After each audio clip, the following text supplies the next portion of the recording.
Bonjour Patrick. Bonjour Philippe. Pourrais-tu nous parler de ton parcours et de ce qui t'a amené au massage et ce que représente en fait le massage aujourd'hui dans ta vie?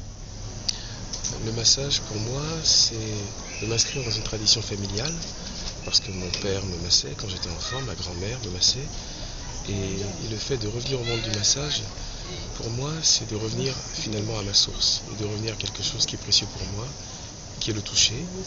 Et dans le massage que je pratique, je suis vraiment relié à des traditions qui sont à la fois des traditions indo-népalaises et amérindiennes et qui sont des traditions très archaïques.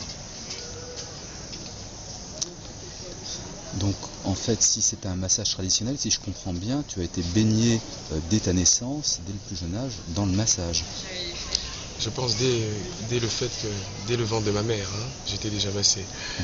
Et aujourd'hui que je vis en Occident, je me rends compte qu'il y a un retour vers ces valeurs qui sont de pouvoir pratiquer le massage partout, tout le temps, mais vers les personnes âgées, masser les enfants. Je pense que c'est très important dans la famille que le massage se transmette dans le cocon familial.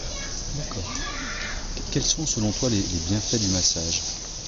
Je pense que le massage permet d'abord d'établir une relation très très forte entre les personnes, dans le cadre de la famille, mais aussi dans le milieu professionnel. Quand j'anime des ateliers de massage au milieu professionnel et que les collègues se massent, ça établit une relation différente. Ici, à l'espace des possibles, le massage permet et favorise une relation encore plus forte entre les gens. Donc le massage peut être compris à plusieurs niveaux, par la personne qui le reçoit, par la personne qui le donne. Mais je pense que le massage est un chemin pour rentrer en soi, puisqu'on peut vraiment être dans une méditation. Et d'ailleurs, je pense que le massage est une forme de méditation. D'accord. Quel type de massage pratiques-tu?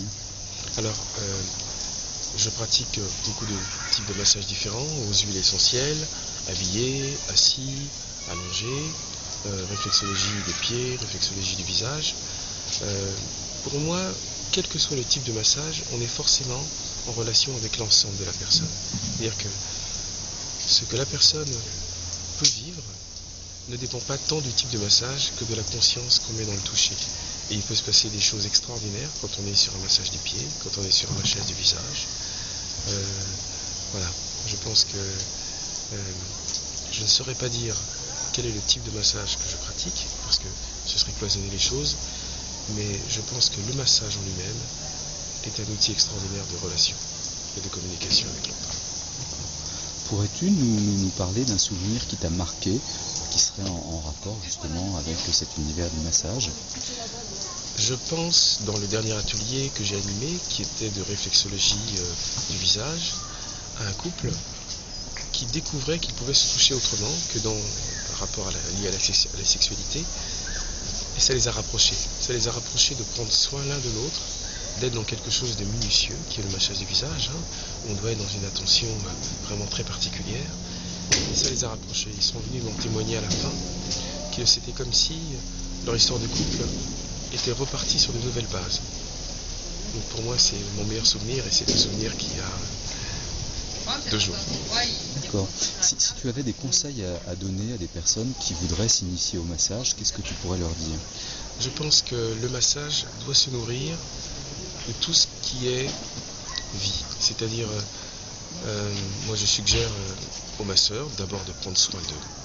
C'est très important d'aborder un massage en étant complètement centré et autant que possible, on donne le meilleur de soi-même, à l'écoute du corps de la personne.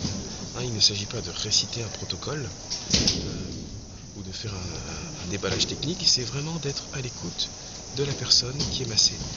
Et je suggère qu'on enrichisse notre vocabulaire créatif en allant regarder des expositions sur le corps, par exemple, des peintures, en lisant des choses sur voilà. Toutes les formes d'art peuvent nourrir le massage, toutes les formes de spiritualité peuvent nourrir le massage.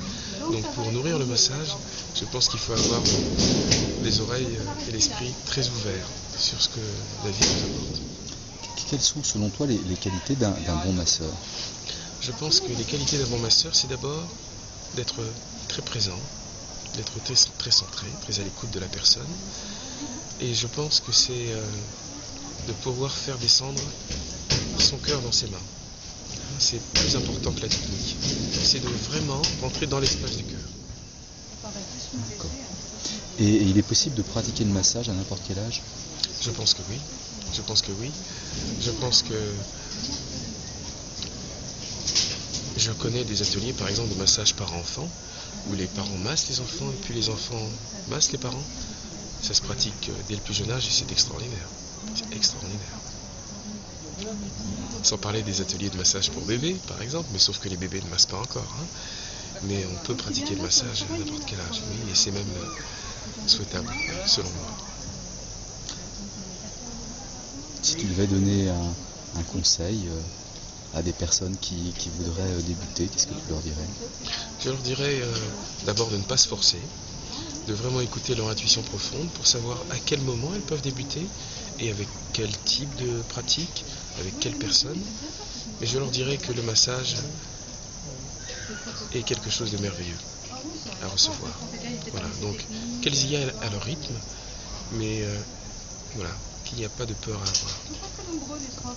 Donc si j'ai bien compris, en fait le massage s'inscrit pour toi dans une tradition familiale, Oui. mais c'est également aujourd'hui une activité professionnelle que tu assumes pleinement et complètement, donc qui intègre à la fois ta vie personnelle et à la fois ton environnement professionnel.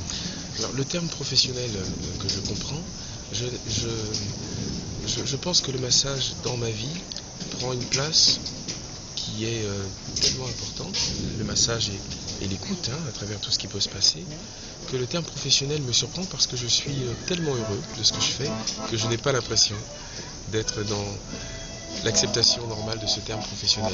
J'ai l'impression d'être en accord avec moi-même. Et en plus, j'ai le plaisir de vivre de ce que j'aime. Très bien.